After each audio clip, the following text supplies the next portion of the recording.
make sure. Well, he never showed around anyway. There we go. And we appreciate you coming to Yes, visit with us, so we had this opportunity to meet with you, so we certainly I appreciate couldn't it. wait to get here today. I appreciate it. Well, that's what we're going to continue to do, and that's what we are. That's who we are. So, and we'll follow up. Tom? Yeah. Just a concern is, certainly the concern is the spending, and the deficit spending, and certainly something that you would point out. When Mr. Keefe brought up a request for increase in technology spending or something like this, or maybe an increase in healthcare spending along those lines, I'm always curious as to why a government representative doesn't say, well, okay, number one, to pay for it, what would you want to increase your taxes, or would you want to cut something? So everybody wants more, but I know come January 1st, if Bush tax cuts disappear, I'm going to be paying more. And just almost everybody will be paying more. Even you commented about people that don't pay income taxes. People that may not be paying income taxes now, January 1 will be paying more, so even more people will be paying. Yeah, especially with AMT and everything else coming up. I guess I really appreciate your handout here regarding the budget. The thing that we used to hear was that 40% of every dollar spent was borrowed or something like that. And with your chart here, I don't know whether that number is right or close or whatever, but about 46 at least with your chart, I see that that's about 6% of the budget goes towards interest. Yeah. And so a lot of our town halls, we have a pie chart that we use, but I know this, we go back and forth between the two charts. But in that 200 billion, approximately 220, 240 billion dollars that goes to pay for the debt is being paid out at historically low rates. Sure. Yes. You know, you're at a 1 to 2% interest rate. That goes up to any sort of normal type rate, quote unquote normal, 6, 7, 8%.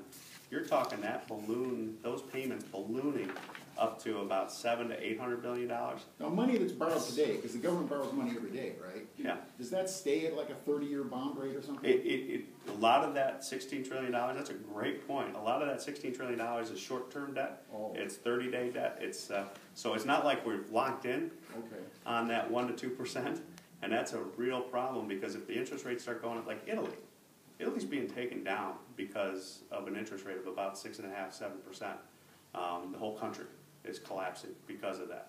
So if we had that situation in America, what you're talking about is trying to find about what we spend on national defense overnight to make that debt payment.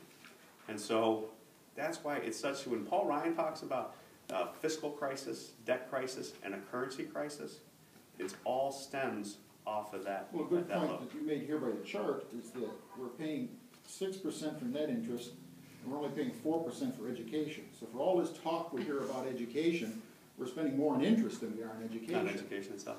And if you look at the chart, what gets a lot of headlines is a very small piece, relatively speaking, of the rest of the $3.6 trillion that we spend is discretionary spending, education, housing, transportation, all the things that we think of when we think of federal government spending.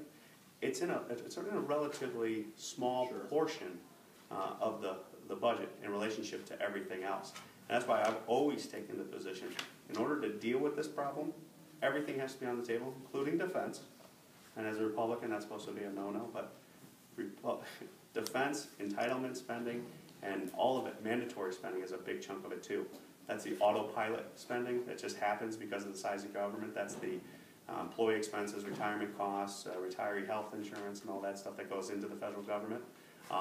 That is a significant portion of the budget.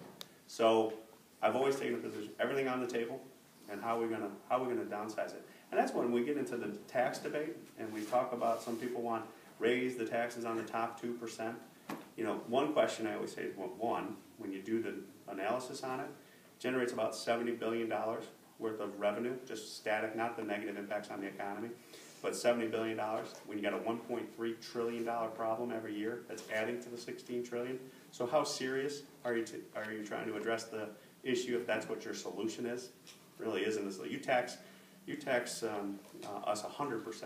You're still not going to bridge that one, that national debt issue.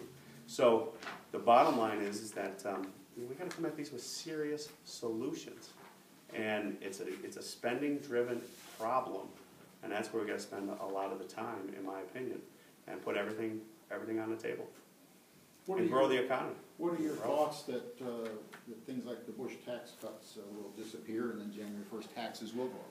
With Obamacare, there are costs in that are going to raise what people have to pay.